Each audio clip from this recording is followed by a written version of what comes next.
आनन्दको ठाउँमा बस्नुपर्छ कि एकान्तमा। गाउँहरू घरहरू छ ऊ पर अलिअलि अलिअलि छरिएको गाउँ छ होइन, तर सब आफ्नो आफ्नो ट्याक्क बिन्दास पाराले बसिन्छ कि यहाँ। यो भनेको मेरो साथीको घर है, मेरो सानैदेखिको साथीको घर हो यो होइन, मेरो साथीको घर हो, लङ्गोटे यार भनौँ होइन, मेरो सानैदेखिको हो। अनि यहाँ चाहिँ तपाईँहरूलाई म के देखाउँछु भने टक्क हेर्नु न सिन कस्तो अचम्मको छ नि, ला हेर्नुहोस् न कस्तो राम्रो ठाउँ छ नि, हेर्नुहोस् न। अनि घर पनि हेर्नुहोस् त कहाँ छ मस्तले, सिन हेर्नुहोस्। अनि एउटा हेर्नुहोस्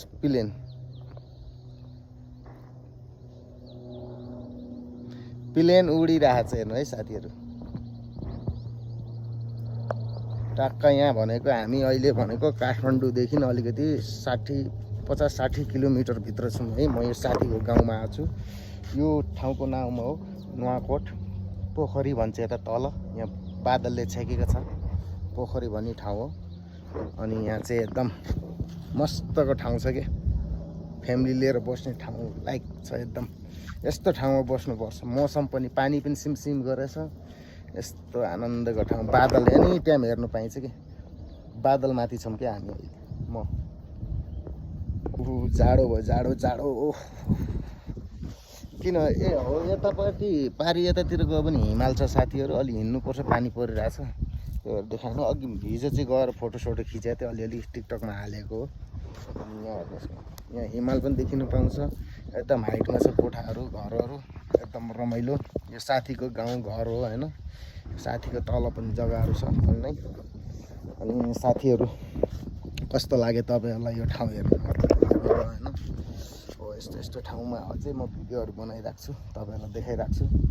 जहाँ गयो पनि एउटा सम्झना त हुन्छ नि होइन, जिन्दगीमा केही गर्नु सकेन भने त्यही पनि एउटा रमाइलो मजा क्षणको मजा लिनै पर्छ। ल साथीहरू बाई सबैजना।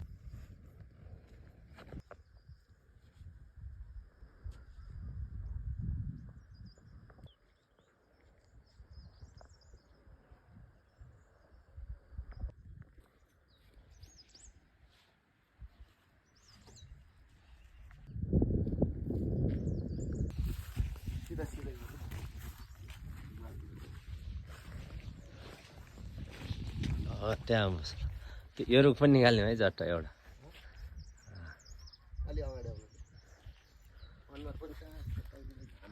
यता हल्का यता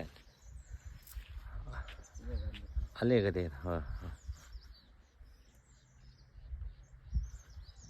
फोटो पनि खिच्नु।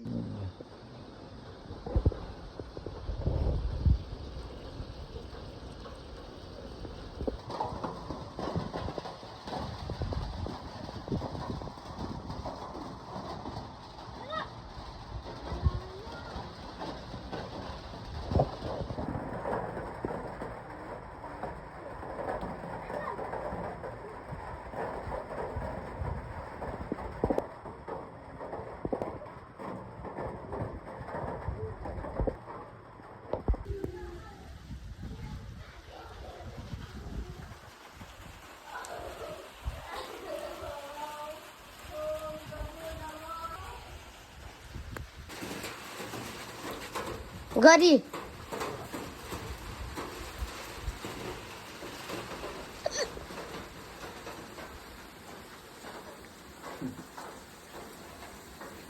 खाना पाक्दैछ होइन बाबु, खाना पाक्दैछ।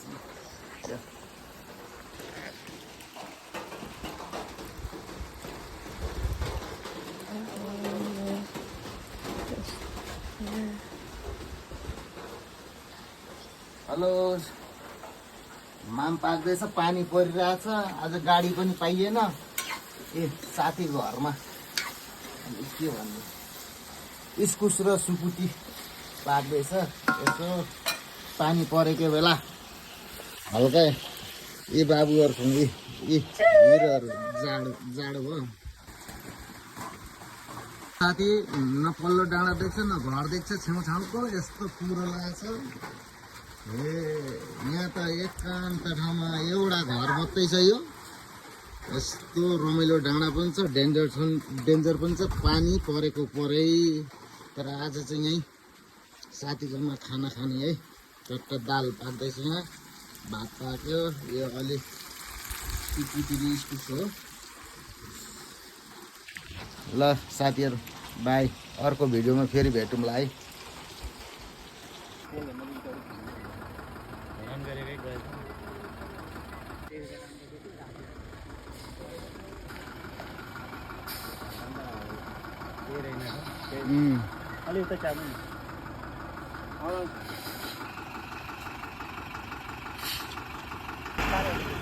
उतै चेप्ने, उतै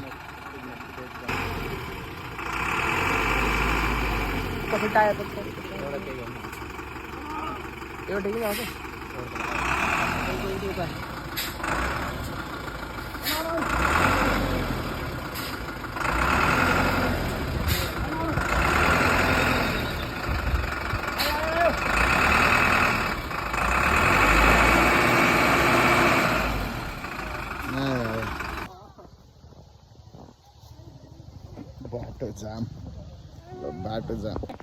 चप्पल खोल्न आइदिनु त साउदिनस् सबै हिलाउँछ कसरी जानु अब पहिरो आएर कहिले सानले हाले ल्याए हुन्थ्यो नि लट्ठे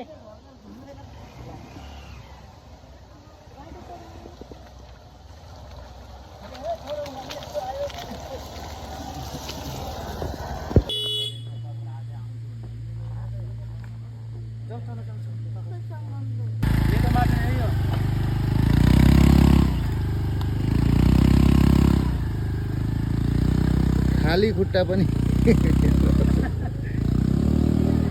यस्तो बिजक फस्यो, ढकल्नुपर्छ त्यहाँबाट। साथीहरू अहिले चाहिँ हामी पर त्यो बसमा आएको थियौँ, त्यो बस पनि फस्यो, बल्ल बल्ल 1 घन्टा लाग्यो होइन। कति दिनपछि पानी रोकिएको थियो, आज 19 गते होइन। अनि यहाँ पहिरो आएको भर्खर त्यहाँ पनि पहिरो गयो। अनि यता हामी पर डाँडाबाट आएको छौँ हेर्नुहोस् त, यी बादल छ नि, त्यो बादलको डाँडाबाट त्यो गाडीमा चढेर आएको। यहाँ 4-5 घन्टा भइसक्यो। अहिले यहाँ चाहिँ बिजोक छ, बाटो बन्द छ, अवरुद्ध छ, बाटै पहिरो आएर यस्तो यस्तो पहिरो खसेर गाडीहरू कुनै जानु पाएको छैन। यहाँ बिचल्ली भएको छ, हामी बिच बाटोमा कहाँ बस्ने कहाँ खाने, यहाँ घर पनि छैन, दोकान पनि छैन, केही पनि छैन। एकदम अप्ठ्यारो भइरहेको छ यो ठाउँमा। हेर्नु सक्नुहुन्छ साथी पहिरो गएको।